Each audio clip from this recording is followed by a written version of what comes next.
Hey, so you guys voted for it. So today I'm gonna go over some kitchen essentials that if you take care of and you get good at, they're gonna make cooking a hell of a lot easier and a lot more fun.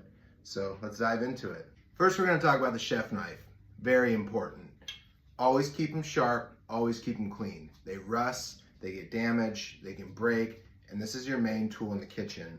Now these are pretty advanced. This is a Mac Western Chef blade, and this is a Shun Japanese chef knife.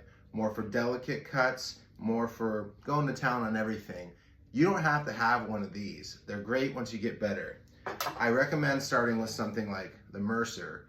I like this because it's German carbon fiber steel. It doesn't rust, it stays sharp, and I've had this knife for like 15 years and I still use it all the time because it's great. I'd recommend that. Remember, the sharper, the better. If they're dull, it can be more dangerous. Speaking of keeping it sharp, make sure you grab one of these guys and learn to use it. This is a honing blade. It doesn't actually sharpen it, but it keeps the blade straight. If you don't have a sharpener, you don't know how, usually local farmer's market or other places will sharpen them for you. And this will keep that blade nice and straight.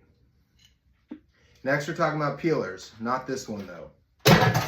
Get one of these. They're cheap, they're efficient, get a grip of them. They'll change your life when it comes to peeling.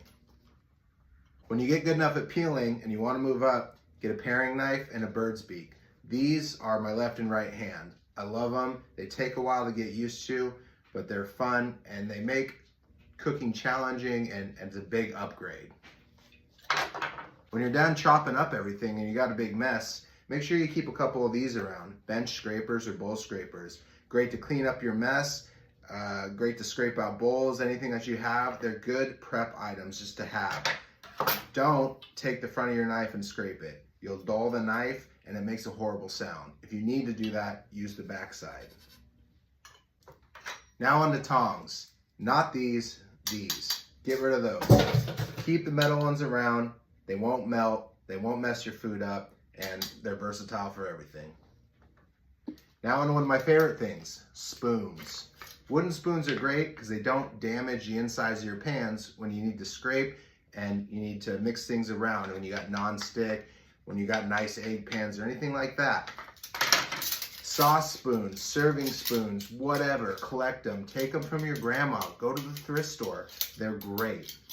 And tasting spoons. They're cute, they're little, and they're great for when you're cooking.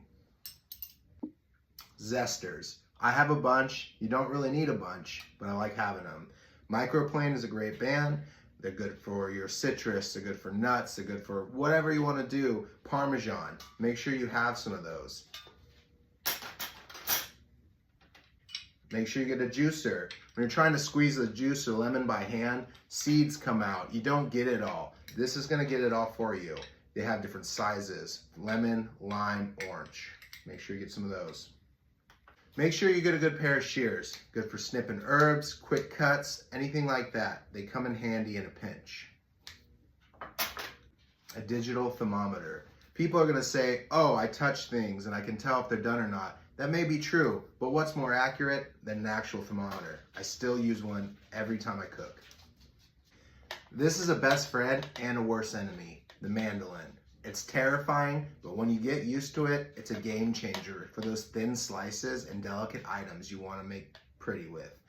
Take your time with this, treat it right, and it'll do you good. If you're like me and you got big fingers, sometimes plating's hard. Get yourself some tweezers. Good for when you're plating garnishes, small delicate items, or anything you just want to put nicely on a plate. They're cheap and you can just grab a grip of them. A good sheet pan and a roasting cooling rack, game changer. Don't buy the cheap ones with the paint on them. It's gonna cook off, peel off, and maybe leave some gross flavors.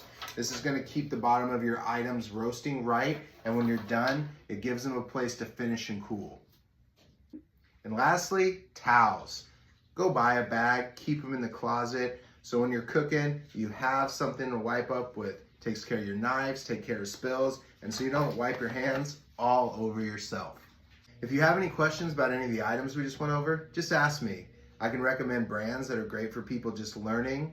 give some tips and tricks on how to use them. And in future episodes, we'll go over kind of some of these items and how to properly use them to build up your cooking strengths.